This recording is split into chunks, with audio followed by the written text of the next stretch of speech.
Hi Stampin' Friends, it's Chris Slogar from BuckeyeInklings.com, and today I want to show you how to make this cute shadow box favor. It holds a chapstick perfectly, and the shadow box is just wrapped with a sleeve of designer paper. I've got the Trimming the Town designer paper here, and I've used a stamp from the Everything Essential stamp set, Joy to the World here. I cut out the image with a Tasteful Labels die and just added some embellishments for that simple decoration on the shadow box. Okay, so this is very similar, and I've been getting a lot of questions on the chapstick size, so I decided to make a video specifically of the chapstick. But this is exactly like this project that I did maybe a month ago. It's a shadow box that holds a hand sanitizer bottle. Okay, so I think on my YouTube you'll see it this way with the pumpkin design, but the shadow box itself is the exact same construction. This one is wrapped with kind of like a book cover, and we're going to do a sleeve for the little chapstick, but very, very similar method. Only the dimensions are different. And I didn't want you to have to translate to the dimensions, so I thought I'd make a separate video of the chapstick one in case that makes it easier for you. Okay, so the thing that is critical to this project is, of course, that shadow box base. And my biggest point here is don't be intimidated by this crazy shape. It's very easy to create with just a couple of things in mind. Couple of steps and method to get this created from just a rectangle of, this is Poppy Parade cardstock. It measures 6 1/8 by 8 1/8, and it is scored on 4 sides at 4 dimensions. Okay, so there's 4 score lines on each of the 4 sides, and that is primarily what you need to get this created. So on your scoring tool, much easier on a scoring tool if you have it, you're going to score at 1/2, 1 1/8, 1 5/8, and 2 1/4. And you're going to rotate until you've done that on all 4 sides. Okay, so 1/2, 1 1/8, 1 5/8, 2 1/4. Okay, all 4 sides. So this creates the bulk of the score lines that you need. And, you know, this is not hard, right? It's 4 lines on all 4 sides. And then what we need to do is add just a couple of little partial score lines here and here on 2 of the sides. So with the long side up to the top of the scoreboard, we're going to add a score line at 2 3/4 that only goes to the second horizontal score line. Okay, so this is partial. We're not going all the way across. We're just counting over the first and stopping at the second score line. And our measurement here is 2 3/4. And then we need to do that again at 5 3/8, okay? And we're only going to that second score line. This time we're going to rotate 180 because we only need to do that on 2 sides. So we're doing this on the 2 long sides, and we're scoring at 2 3/4 and 5 3/8, okay? And each time stopping at that second horizontal score line. Okay, so now it just comes down to a lot of trimming. Okay, and what I want you to notice is at the center, you've got a rectangle, and that is the base size, the bottom of the box. And if you keep that in mind and keep these points in mind that are at the corner of that rectangle, your cutting is going to be fairly easy. So I'm going to start here on the long side and cut in to that point at the bottom of the box. Okay, so I cut along the score line all the way to that point. And then I know the adjacent piece here, let me pull this over. The adjacent piece here is going to be a tab. All right, and then I like to make the tab just a little shorter than where the score line cuts across here. So I'm gonna cut in just a little inside of the score line to make a tab. Keep in mind you're making a tab here, and then it will make sense. Okay, so I've cut in, and here I've started what I need to do to make that tab. Now, I'm going to the next score line to finish the tab. All right, and then I will come along this edge and cut to the tab. All right, now up in this little partial score line, we're gonna go ahead and cut along that line, stopping at that second horizontal score line, just like we did when we were scoring. Now we need a little diagonal here, okay? So this is the only tricky part that's not scored.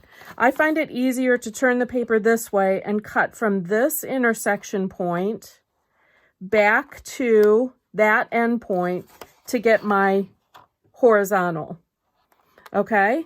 And then I'm going to, for all of these little edges, I'm going to kind of wedge the cardstock to make it a little easier to assemble, so that for these tabs, we're not going to have anything like any hard corners sticking out a little bit. The little wedge shape on the ends will help to make sure that they're all hidden. Okay, and that is one corner done. Okay, we took a long time on that so I could show you, but once you get going and you just start doing all these four corners, you can make a lot of these pretty quickly. Okay, so I'm going to do one more side and talk through it, and then I'll speed up when I do the other two sides. All right, keeping in mind that corner point, again, at the base of the box, we're cutting directly to it along the score line and recognizing this as the tab piece. So instead of making the tab the full length to the score line, I'm cutting a little short there, and that tab is actually going to be a little shorter than the score line. I'll finish the tab here and then cut along this long line to finish that. And now we need to get this diagonal in. So we're cutting along the score line, that little partial score line, and stopping, and then making a diagonal just across this little section. Okay, now again, I like to wedge out as many of these tab pieces as I can to make it easier to assemble in the end. Okay, so I'm going to continue and do the other two corners, but speed up the video. So it's the same method.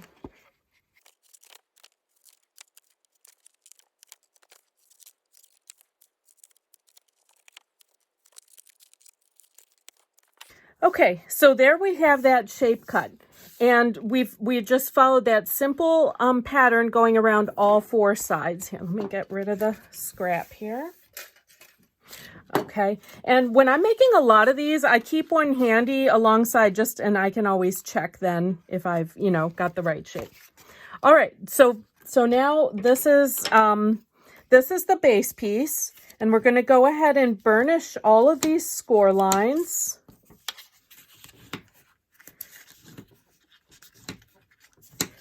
And I'm just taking my bone folder and hitting each side and the little tabs to tuck in as well. Okay, so you can see how this is going to roll up to create the shadow box. All right, so now what we need to do is add adhesive, and what I'm going to do is put adhesive on these tabs all the way around the box. So from this direction where we see the shape of the box, I'm going to turn over the cardstock, and I'm going to add my tear and tape to all four of those tabs.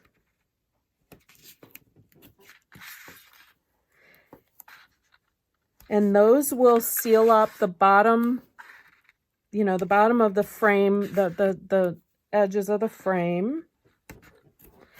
Now, I also need tear and tape on these little tabs. So I'm going to cut some little pieces to add.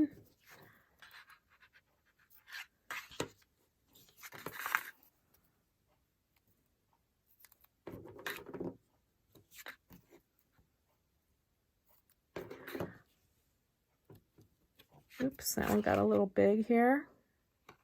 All right, and then on the other side, the only other tear and tape we need, I'm going to flip this over and add a little piece of tear and tape to each of these diagonals.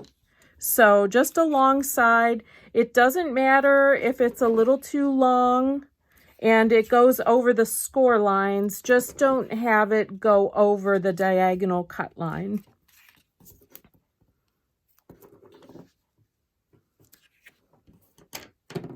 Okay, so now we're ready to assemble. So what I recommend that you do is take off the tear and tape backing on the two narrower tabs, and we're going to fold them in first. Now they need to attach right inside of that base square. Okay, and to do that and get that, instead of trying to construct it in 3D, to get it nice and even, I'm just going to fold in that first tab. Okay, so now the tear and tape is up, and then I'm going to fold along the 1, 2, 3rd score line, the one just before the tabs here, and that way this tab will connect right inside of the score line on the base. Okay, and you're going to see two sections showing, and then this will pop up like so, and it will be perfectly, you know, 90 degrees. It's much easier than trying to assemble it in 3D and get that to work out. Okay, so again, folding in the tab, and then 2 score lines away, we're going to fold again to create those ends. Okay, now I'm going to reveal the rest of my tear and tape, because this is all going to kind of go in, it's all going to construct kind of all at once now. So from each of these little tabs and the remaining 2 long tabs, and even the tear and tape on the diagonal here. Okay, just be careful so we're not sticking to anything, but you can take off these diagonals as well.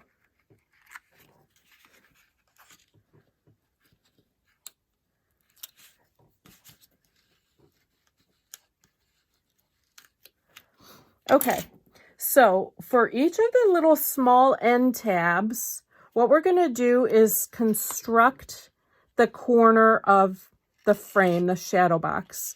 So we're going to tuck in each one of these little tabs and then pull up the adjacent side to make a nice true square box corner.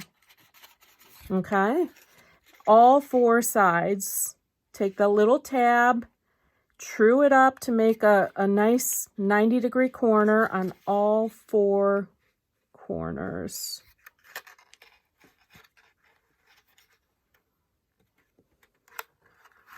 Okay, and then what's left is just sticking in these long tabs, and the easiest way to do that is just fold in. Okay, you see there's kind of like 4 sections here. Fold on the middle one, and the tear and tape is not touching anything in there yet. It's just the bottom of the tab is in the corner of the box, and then I'm going to just kind of roll that whole side into place. Okay, and that will force the sticky part to attach to the bottom of the box. Okay, let's do that again on this side. Again, in the 4 sections, we're folding on the middle one. The tear and tape is not touching anything until you roll it in to make that a 3D corner. Whoops, I stuck on something. There we go. Okay, and at the same time, we're kind of pushing down these diagonals, and there's some tape under there that will hold that all in place. Okay, so we can take our chapstick now and see that that fits. What I like to use is, okay, I've got this designer paper on this version. I've got another pattern from that same Trimming the Tree pack here. The designer paper measures 3 3/4 by 5 1/4. And what I like to do is form my sleeve after this box is created, okay? Because there's a little bit of play in these dimensions when you assemble it. Your box may turn out a tiny bit wider than mine or a tiny bit narrower. So the easiest thing is just to lay this, again, 3 3/4 by 5 1/4 piece of designer paper over the top of the box, kind of center it, and figure out where you want your score lines, and then burnish them. And I just kind of finger press them, and then now I've burnished them. Okay, and do the same thing on the bottom. I'm going to finger press them, and then I'll burnish them. And you have so many great papers to choose from. And our paper is so nice and heavy for designer paper. You know, this makes a nice substantial sleeve. All right, so I'm going to just take some tear and tape, and along any of these edges, right up along the edge, I'm going to put down tear and tape. And then when I actually assemble this around the box, the only thing I would caution is don't make it super tight. I mean, you want to be able to slide your chapstick out. Okay, so I'm just kind of, I've got the tear and tape exposed here, and I'm just going to push this together. And it's not really tight. I can slide my chapstick in and out tight enough so it doesn't really fall out on its own. And then I'm just going to finish up with, I've got a story label punch here in Misty Moonlight. And like I said, I've made that tree from the Everything Essentials stamp set, and I've cut it out with a Tasteful Labels die, and I'm just going to put that in place here. The ribbon that goes with this suite is called All the Trimmings Ribbon Combo Pack, and it comes in poppy and old olive. So I've got an old olive bow ready to go here, and gonna put that in place with a glue dot. And then there are some cute little embellishments in the suite, All the Trimmings embellishments. I'm just gonna use a star here. And then I love how the champagne rhinestones go with this ribbon. So I'm gonna add a few little ornaments to the tree and just finish up that way. And there you have your cute little shadow box for your chapstick. Again, just don't be intimidated by this shape. I hope I've broken it down enough that you can do it. If you need any of the products you've seen here, I greatly appreciate your support in my online store. That's at buckeyeinklings.com. There's a gift this month. This is November of 2020. If you are purchasing $35 or more with the host code listed there, you will get a free pack of our classic rhinestones. And just check from month to month. I change that gift and the host code. So just check at my site. Any help you can give me in terms of sharing, liking, support, subscribing, greatly appreciate, so that I can continue to bring you these videos. Okay, thanks so much. Have a great day.